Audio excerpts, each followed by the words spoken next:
ওঠ, তোরকে শুয়ে থাকার জন্য টাকা দেই, যা গিয়ে কাজ কর, যা গিয়ে কাজ কর।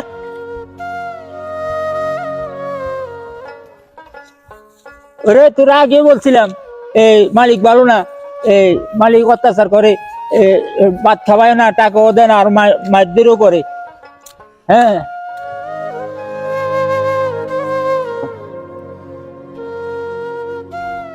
মালিক, আজকে আমার অনেক হরান লাগতেছে, আজকে অনেক শরীরটা খারাপ লাগতেছে, আজকে আমার সাইরা দেন। তোর এত বড় সাহস, ছুটি দেওয়ার মালিক আমি, আমি বল যখন বলবো তখন যাবি, যা বেটা কাজ কর, যা কাজ কর।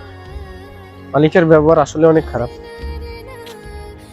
আরে ব্যাগটা কিসের দেখি তো। আরে টাকা, টাকার বান্ডেল। আরে এত টাকা। কারা কারা পার্ট 2 দেখতে